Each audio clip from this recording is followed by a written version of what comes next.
In this video, I'm going to give you my 1 week review on the Honeywell Heat Genius. I've been reviewing and testing portable heaters this winter because gas prices are up about 300%. And if you go to your local big box store, you'll see a lot of these already sold out. You can easily still get them on Amazon, and I'll put a link in the description below. Now, one thing about the Heat Genius, it is one of the smallest ones I've tested this winter so far. Now, there's a couple pros. Actually, there's quite a few pros, very little cons to this unit. One being this is very small and compact.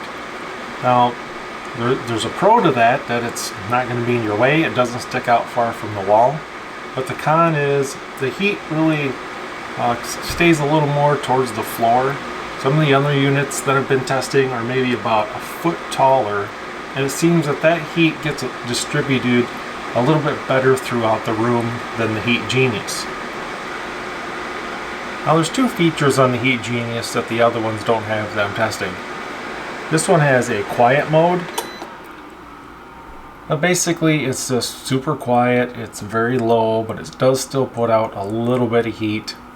To me, if it's going to be on that low, I don't really need it on at all. So I only use quiet mode just for some testing, but never really used it after that. Now, the heat phase timer, that's a really nice feature.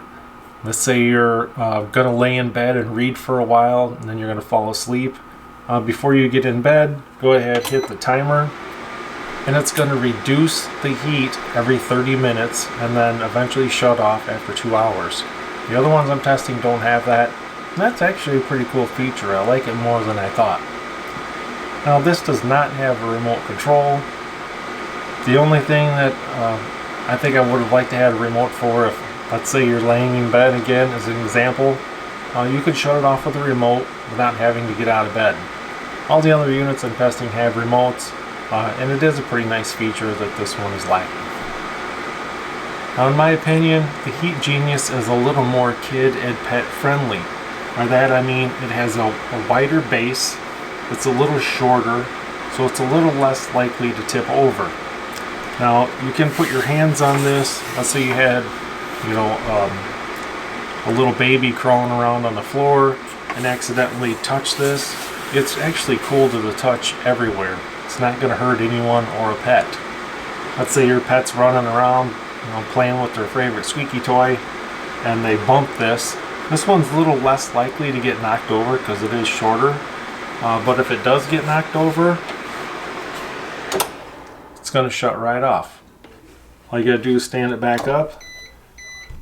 You will have to turn it back on. It's not going to come back on automatically when you tip it back over. And there you go. A lot of great features with this.